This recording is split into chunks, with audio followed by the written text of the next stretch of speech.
Bugun men juda muhim masalani tushuntirib beraman. 1 iyuldan pensiya jamg'armasi bilan bog'liq yoqimli yangilik ko'pchilikka ta'sir qilishi mumkin. Bu faqat pensionerlar uchun emas, ishlayotganlar, norasmiy daromadi borlar. Yaqin yillarda pensiyaga chiqadiganlar ota-onasi pensiya olayotgan farzandlar uchun ham juda muhim. Chunki pensiya masalasida bitta hujjati, bitta oy ish staji yoki bitta noto'g'ri kiritilgan ma'lumot keyinchalik odamning oylik pensiyasiga bevosita ta'sir qiladi. Shuning uchun videoni oxirigacha ko'ring. Hozir kanalga obuna bo'ling, like bosib qo'ying. Chunki bunday ma'lumotlar vaqtida bilinsa, odam pulini, vaqtini va asabini tejaydi. Men ko'p yillardan beri aholiga pensiya, ish staji, badal, hujjat va davlat xizmatlari bo'yicha tushuntirish berib kelaman. Eng ko'p uchraydigan muammo shuki, odamlar pensiya haqida faqat pensiyaga chiqish arafasida o'ylaydi. Masalan, erkak kishi 60 yoshga yaqinlashadi, ayol kishi 55 yoshga yaqinlashadi. Shunda birdan mehnat daftarchasi, ish staji, arxiv ma'lumotnomasi, oylik ish haqi, badallar haqida yugur boshlanadi. Aslida esa pensiya bir kunda paydo bo'ladigan pul emas. U yillar davomida yig'ilgan ish staji, rasmiy daromad, to'langan majburiy to'lovlar va elektron bazadagi ma'lumotlar asosida hisoblanadi. Oldin ko'plab jarayonlar qog'oz hujjatlarga bog'liq edi. Odam biror korxonada ishlagan bo'lsa, o'sha korxona yopilib ketgan bo'lishi mumkin. Arxiv boshqa tumanda bo'lishi mumkin. Mehnat daftarchasidagi yozuv xiralashgan, muhr ko'rinmay qolgan, lavozim noto'g'ri yozilgan yoki buyruq raqami tushib qolgan holatlar ko'p uchraydi. Natijada odam haqiqatan ishlagan bo'lsa ham, o'sha davrni isbotlash uchun oylar davomida eshikma-eshik yurishga majbur bo'ladi. Ba'zan esa bir necha yil staj hisobga olinmay qoladi. Bu esa pensiya miqdorini kamaytirishi mumkin.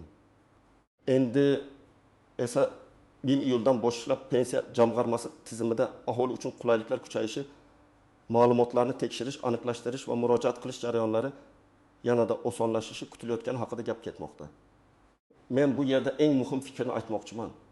Bunday yangilikning yoqimli tomoni shundaki, fuqaro endi o'z pensiya huquqiga befarq qarab o'tirmasligi kerak. Ma'lumotlar elektron tizimda to'g'ri aks etsa, pensiya tayinlashda kamroq muammo bo'ladi. Agar xato bo'lsa, uni oldindan ko'rib tuzatish imkoniyati paydo bo'ladi. Avval ko'pchilik shunday o'ylardi. Men ishlaganman, demak hammasi avtomatik hisoblanadi. Lekin amaliyotda bu har doim ham shunday bo'lmagan. Siz bir joyda ishlagansiz, lekin ish berib sizni rasmiylashtirmagan bo'lishi mumkin yoki rasmiylashtirgan. Lekin daromad solig'i va ijtimoiy to'lovlar bo'yicha ma'lumotlar bazaga to'liq tushmagan bo'lishi mumkin. Yoki mehnat daftarchasida yozuv bor, lekin elektron bazada yo'q. Pensiya tayinlashda esa rasmiy tasdiqlangan ma'lumotlar juda katta ahamiyatga ega. Endi asosiy e'tibor shunga qaratiladi. Fuqaro o'z ish staji, daromadi va pensiya bilan bog'liq ma'lumotlarni oldindan tekshirishi kerak. Men har doim shuni aytaman. Pensiyaga chiqishga 5 yil qolganda emas, imkon qadar ertaroq tekshiring. Ayniqsa 1990 yillar, 2000 yillar boshida ishlagan odamlar juda e'tiborli bo'lishi kerak. Chunki o'sha davrlarda ko'plab korxonalar qayta tashkil qilingan, nomi o'zgargan, tugatilgan yoki arxivga topshirilgan. Agar siz o'sha yillardagi ishlagan davringizni hozir aniqlashtirib qo'ysangiz, keyin pensiya tayinlash payti ancha xotirjam bo'lasiz. Birinchi navbatda hozir pensiya olayotgan pensionerlarga aloqador. Nima uchun? Chunki ayrim hollarda pensionerning staji yoki daromad ma'lumotlari to'liq hisobga olinmagan bo'lishi mumkin. Agar yangi tartiblar yoki elektron aniqlashtirish imkoniyatlari orqali qo'shimcha ma'lumot tasdiqlansa, pensiya qayta ko'rib chiqilishi ehtimoli paydo bo'ladi. Albatta bu hamma uchun avtomatik oshadi degani emas. Lekin o'z hujjatini tekshirgan odam imkoniyatni qo'ldan boy bermaydi. Ikkinchi toifa. Yaqin yillarda pensiyaga chiqadiganlar. Masalan, 54 yoshdagi ayol yoki 52 yoshdagi erkak allaqachon tayyorgarlikni boshlashi kerak. Men bunday odamlarga doim aytaman. Pasportingiz, SSSH raqamingiz, mehnat daftarchangiz, diplomingiz, harbiy xizmat hujjatlari, farzand parvarishi bilan bog'liq ma'lumotlar, ish haqi to'g'risidagi arxiv ma'lumotnomalarni tartibga keltiring. Pensiya yoshiga yetgan kuni hujjat izlashni boshlash kech bo'lishi mumkin. Uchinchi toifa hozir ishlayotgan fuqarolar. Siz hali ittim yoki girdamlik yoshda bo'lishingiz mumkin. Lekin bugun ish beruvchi sizni rasmiy ishlatyaptimi? Oyligingiz to'liq ko'rsatilganmi? Soliq va ijtimoiy ma'lumotlar to'g'ri yuritilyaptimi? Bular keyingi pensiyangizga ta'sir qiladi. Agar siz haqiqatan 5 million so'm maosh olsangiz, lekin hujjatda 20 million so'm ko'rsatilsa, bugun bu sizga ahamiyatsizlik tuyulishi mumkin. Lekin ertaga pensiya hisoblashda aynan rasmiy ko'rsatilgan daromadlar muhim bo'ladi. 4-toifa norasmiy ishlayotganlar. Masalan, bozorda savdo qiladigan, ustachilik qiladigan, haydovchilik qiladigan, uyda tikuvchilik qiladigan yoki xizmat ko'rsatadigan odamlar. Agar faoliyat rasmiylashtirilmasa, staj va pensiya huquqi bo'yicha muammolar tug'ilishi mumkin. Bugun qo'lingizga naqd pul kelayotgani yaxshi, lekin kelajakda davlat sizning necha yil ishlaganingizni qanday biladi? Shuning uchun o'zini o'zi band qilish, yakka tartibdagi tadbirkorlik yoki boshqa qonuniy shakllarni ko'rib chiqish juda muhim. Birinchi misol, Dilorom opa 25 yoshga to'ldi va pensiyaga chiqmoqchi. U 1998 yildan 2005 yilgacha tikuv fabrikasida ishlagan. Mehnat daftarchasida yozuv bor, lekin korxona allaqachon tugatilgan. Pensiya bo'limiga borganda 1998 yildan 2007 yilgacha bo'lgan davr bo'yicha ma'lumot yetishmayotgani aytildi. Agar Dilorom opa bu masalani oldindan tekshirganda arxivga murojaat qilib, kerakli ma'lumotnomani vaqtida olib qo'ygan bo'lardi. Endi esa pensiya tayinlash jarayoni cho'zilishi mumkin. Mana shuning uchun elektron tekshiruv va oldindan aniqlashtirish juda foydali. Ikkinchi misol, Anvar aka 20 yil davomida turli qurilish tashkilotlarida ishlagan. Ba'zi yillarda rasmiy, ba'zi yillarda kelishuv asosida norasmiy ishlagan. U o'ylaydi, men butun umr ishladim, pensiyam yaxshi bo'ladi. Lekin hujjatga qaralsa, rasmiy staj atigi 14 yil chiqishi mumkin. Bu juda katta farq. Chunki odam o'zini 20 yil ishlagan deb biladi. Tizim esa faqat tasdiqlangan 14 yilni ko'radi. Shuning uchun bugun har bir inson o'z stajini rasmiy tomondan tekshirishi shart. Uchinchi misol. Muhabbat opa 3 nafar farzandni tarbiyalagan, bir necha yil uyda bola parvarishi bilan bo'lgan, keyin maktabda ishlagan. Pensiya masalasida farzand parvarishi davri, diplom asosida o'qish davri yoki boshqa hisobga olinadigan davrlar bor yo'qligi alohida tekshiriladi. Hamma davr ham avtomatik kiritilmaydi. Ba'zan tug'ilganlik haqidagi guvohnoma, nikoh hujjati, diplom, ishga kirish va chiqish buyruqlari talab qilinadi. Agar hujjatlar oldindan tayyor bo'lsa, ayol kishi o'ziga tegishli huquqdan to'liq foydalanadi. 4-misol. Jasur 35 yoshda taksi xizmatida ishlaydi. Daromadi yomon emas.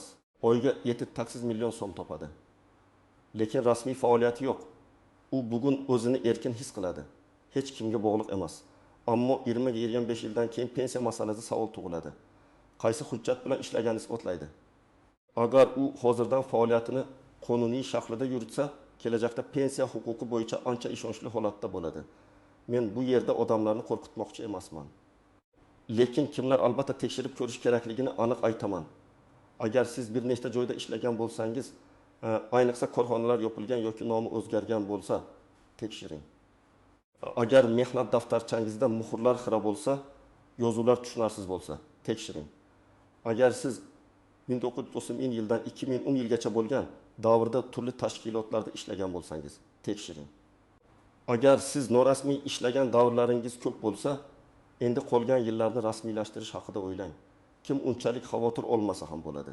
Masalan, oxirgi yillarda doimiy ravishda davlat tashkilotida yoki yirik xususiy korxonada rasmiy ishlayotgan, oyligi rasmiy to'liq ko'rsatilayotgan, elektron mehnat daftarchasi ma'lumotlari to'g'ri yuritilayotgan odamlar nisbatan xotirjam bo'lishi mumkin. Lekin baribir men ularga ham tekshirishni maslahat beraman. Chunki xato faqat eski davrlarda emas. Hozirgi elektron tizimlarda ham inson omili sababli uchrashi mumkin. Pensiya miqdori faqat yoshga bog'liq emas. Bu juda muhim. Ko'pchilik shunday deydi. Hamma bir xil yoshda chiqadi, demak pensiya ham deyarli bir xil bo'ladi. Yo'q, unday emas. Pensiyaga ish staji, rasmiy daromad, ayrim imtiyozli davrlar, nogironlik holati bo'g'uvchisini yo'qotganlik kabi omillar ta'sir qiladi. Shuningdek, eng kam pensiya miqdori, bazaviy hisoblash miqdori. Qonunchilikdagi o'zgarishlar ham ahamiyatga ega. Masalan, ikki ayolni olaylik. Ikkalasi ham 25 yoshda. Birinchisi 30 yil rasmiy ishlagan, oyligi ham to'liq ko'rsatilgan. Ikkinchisi 25 yil rasmiy ishlagan, qolgan davrda uyda yoki norasmiy ishlagan. Ularning pensiyasi bir xil bo'lmasligi tabiiy. Yoki ikki erkakni olaylik. Birinchisi 25 yil davomida yuqori rasmiy maosh olgan. Ikkinchisi ham 25 yil ishlagan. lekin oyligining katta qismi konvertda berilgan. Qog'ozda ikkinchisining daromadi past ko'rsatilgan bo'lsa, pensiya hisoblashda ham shunga yarasha ta'sir bo'ladi. Eng katta nozik jihat shuki, hamma yangilik ham hamma uchun bir xil pul oshishi degani emas. Odamlar ko'pincha sarlavhani eshitib, 1 iyuldan hammaga falon so'm qo'shilar ekan deb o'ylaydi. Men esa ekspert sifatida ehtiyot bo'lishni maslahat beraman. Har qanday qo'shimcha, qayta hisoblash yoki imtiyoz aniq qonuniy asosga, toifa va shartlarga bog'liq bo'ladi. Shuning uchun o'zingizning holatingizni alohida tekshirmasdan xulosa qilmang. Yana bir nozik jihat. Agar sizning hujjatingizda xato bo'lsa, bu xato o'z-o'zidan tuzalib qolmasligi mumkin. Masalan, familiya turlicha yozilgan bo'lishi mumkin. Eski hujjatda Ismoilova, yangi pasportda Ismoilova yozilgan holatlar uchraydi.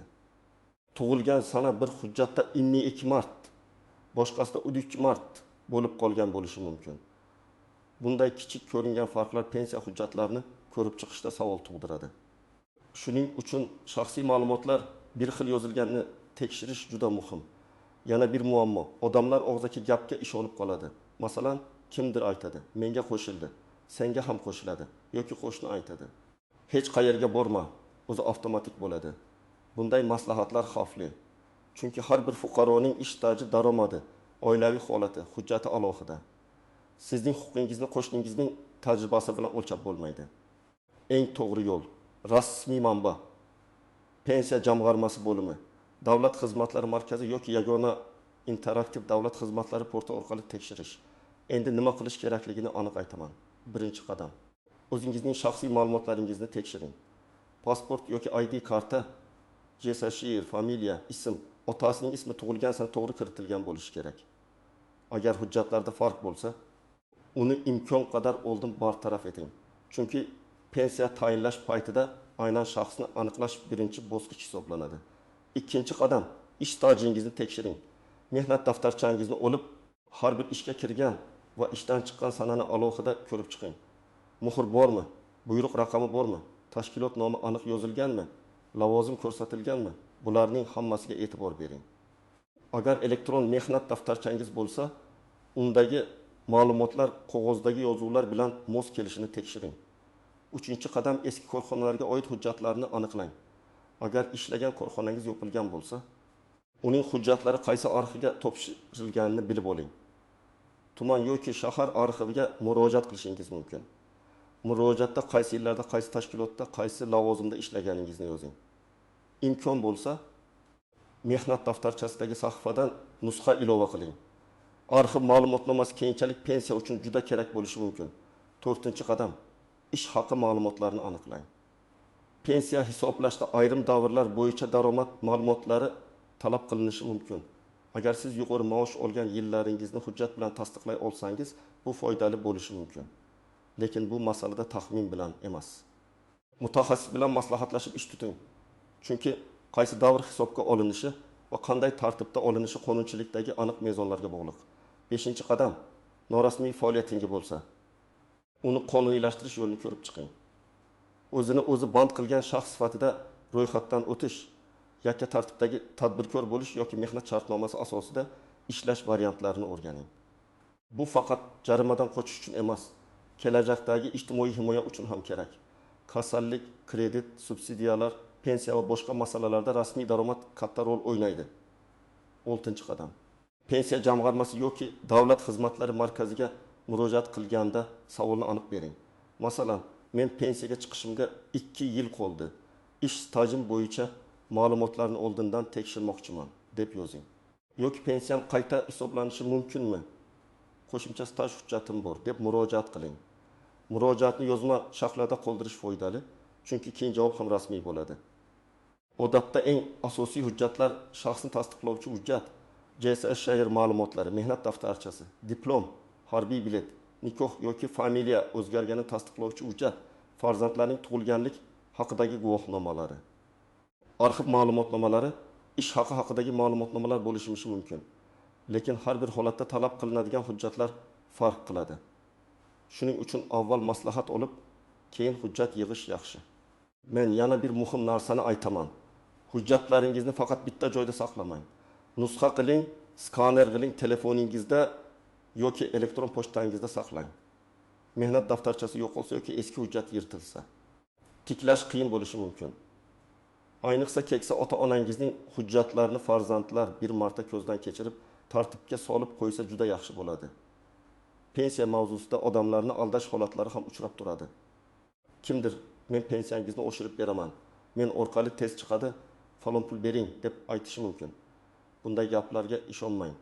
Pensiya qonun asosida hisoblanadi. Agar sizda haqiqiy hujjat va asos bo'lsa, rasmiy yo'l bilan murojaat qiling. Agar asos bo'lmasa, hech kim mo'jiza qilib bera olmaydi. Pul berib ish hal qilaman degan odamdan ehtiyot bo'ling. Agar sizga tushunarsiz javob berilsa, ikkinchi marta yozma murojaat qiling. Javobda qaysi qonun yoki qaysi sabab bilan rad etilgani ko'rsatilishi kerak. Agar rozi bo'lmasangiz, yuqori tashkilotga yoki belgilangan tartibda sudga murojaat qilish huquqingiz bor. Lekin har bir bosqichda hujjat, sana va rasmiy javobni saqlab boring. Men bu yangilikning eng yoqimli tomonini shunday ko'raman. Davlat xizmatlari va pensiya jamg'armasi tizimida ochiqlik va qulaylik oshgani sari oddiy odam o'z huquqini ko'proq nazorat qila oladi. Avvallari odam qaysi ma'lumot bor, qaysi ma'lumot yo'q ekanini faqat pensiya bo'limiga borganda bilardi. Endi esa oldindan tekshirish, savol berish, ma'lumotlarni aniqlashtirish imkoniyatlari kengaymoqda. Bu juda katta qulaylik. Lekin men yana takrorlayman. Yoqimli syurprizdan foydalanish uchun fuqaroning o'zi ham faol bo'lishi kerak. Agar siz hujjatingizni tekshirmasangiz, eski xatolarni ko'rmasangiz, norasmiy ishlashda davom etsangiz, keyinchalik imkoniyatdan to'liq foydalana olmasligingiz mumkin. Pensiya bu faqat davlat beradigan pul emas. Bu sizning yillar davomida shakllangan mehnat huquqingiz. Uni himoya qilish uchun bugundan harakat qilish kerak. Agar sizning ota-onangiz pensiya olayotgan bo'lsa, ularning hujjatlarini bir marta ko'rib chiqing. Ko'p keksalar elektron xizmatlardan foydalanishni bilmaydi. Ariza yozishga qiynaladi, qaysi hujjat kerakligini tushunmaydi. Farzand sifatida siz ularga yordam bersangiz, balki qo'shimcha staj yoki aniqlashtirilmagan ma'lumot topilishi mumkin. Masalan, onangiz bir necha yil bolalar bog'chasida ishlagan, lekin o'sha davr hisobga olinmagan bo'lishi mumkin. Otangiz kolxozda ishlagan, lekin hujjat arxivida qolgan bo'lishi mumkin. Bularni tekshirish zarar qilmaydi. Yaqinlaringizga shunchaki pensiya kam ekan deb achinish yetarli emas. Amaliy yordam bering. Hujjatlarni tartiblang. Davlat xizmatlari markaziga olib boring. Pensiya jamg'armasiga savol yozing. Ba'zan bitta rasmiy ma'lumot odamning pensiya ishida katta ahamiyatga ega bo'ladi.